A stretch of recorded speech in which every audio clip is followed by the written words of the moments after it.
नमस्कार। आप सबका हमारे चैनल ज्ञान द ट्रेजर पर स्वागत है।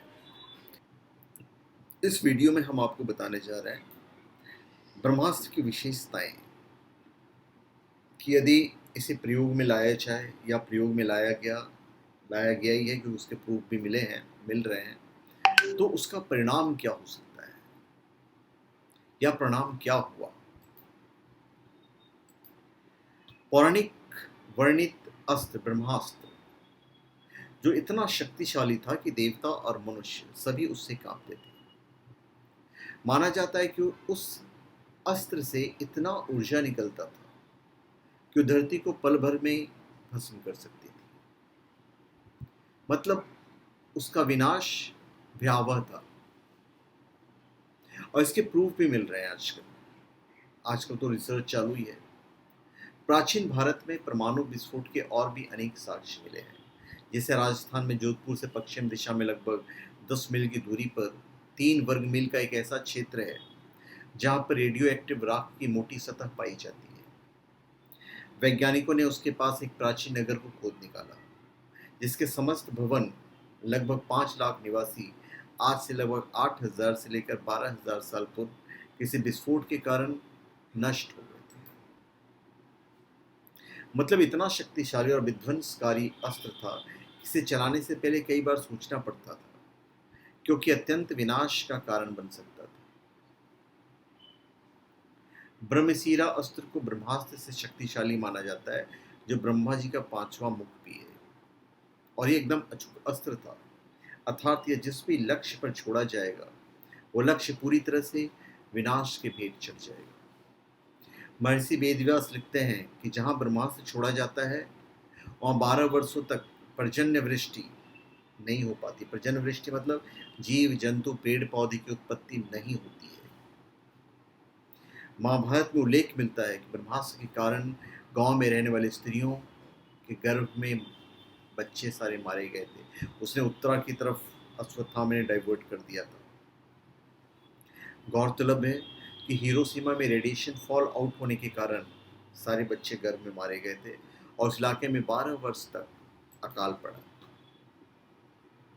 ब्रह्मास्त्र जहां भी गिरता है वहां धरती एक आग के गोले में बदल जाती है और आसपास भयंकर आग लग जाती है और विभिन्न प्रकार के हानिकारक रसायन फैल जाते हैं। तो इससे उस क्षेत्र में कोई भी जीव जंतु पेड़ पौधे कुछ नहीं बचता है। जहाँ समुंदर हो या पहाड़ हो, सब नष्ट हो जाता है। इस प्रकोप का परिणाम इतना भयानक होता है कि कम से कम 12 वर्ष तक उस धरती पर फिर से कोई जीवन उदय नहीं हो पाता। पृथ्वी पर दरारें पड़ जाती हैं और वर्षों तक वर्षा नहीं होती और सूर्य के दर्शन नहीं होते, जिस कारण वहां भयंकर सूखा पड़ता है। इसका एक उदाहरण आपको रामायण काल में मिलेगा, जब भगवान श्री राम ने ब्रह्मास्त्र ऑलमोस्ट एक्टिवेट कर दिया था कि समुद्र को मैं सुखा दूंगा ताकि उन्हें रास्ता मिल जाए। तो समुद्र देवता सामने आ जाते हैं, बोलते आप समुद्र को मत सुखाइए, सारे जीव जंतु मारे जाएंगे, मैं आपको रास्ता दे देता हूँ। और भगवान श्री राम कहते हैं कि मैं इसे चलाऊँ कहाँ। तो उन्होंने धर्मपुल्य की तरफ छोड़ने के लिए कहा था और भगवान श्री राम ने वहीं उस तरफ छोड़ा जहाँ की धरती आज भी लाल है। पूरा समुद्र सूख गया और पूरा रेगिस्तान में बदल गया और वहाँ की मिट्टी आज भी लाल है। वहाँ पे रेडियो एक्टिव के जो प्रूफ हैं वो आज भी मिलते हैं। इस समूचे ब्रह्मांड की हर एक पदार्थ की ऊर्जा को समाहित करके बनाया गया था, जिस कारण अत्यंत विनाशकारी अस्त्र था। यह किसी बड़े युद्ध में धर्म और सत्य की रक्षा करने के उद्देश्य से चलाया जाने वाला अंतिम अस्त्र होता था। और जब दो ब्रह्मास्त्र आपस में टकराते हैं तो फिर यूं समझ लीजिए कि पृथ्वी समाप्त। इसे एक बार शुरू करने के बाद केवल वही व्यक्ति सही मंत्रोच्चार के साथ वापस ले सकता था जिसके पास ये ब्रह्मास्त्र होता था।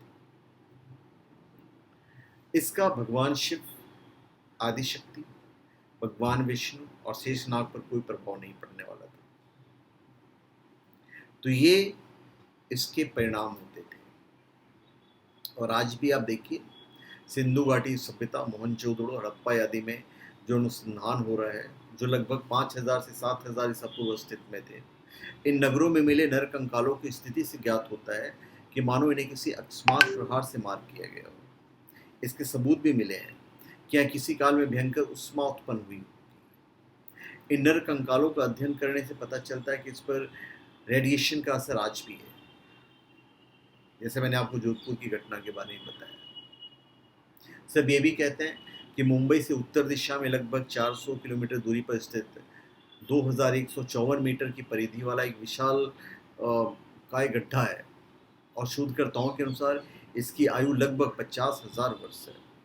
तो इस गड्ढे के शोध से पता चलता है कि प्राचीन काल में भी ब्रह्मास्त्र जैसी कोई चीज होती थी। तो धन्यवाद, आप सबका हमारे चैनल पर स्वागत है। आप हमारे चैनल पर सब्सक्राइब करें और अपने कमेंट दीजिए। धन्यवाद।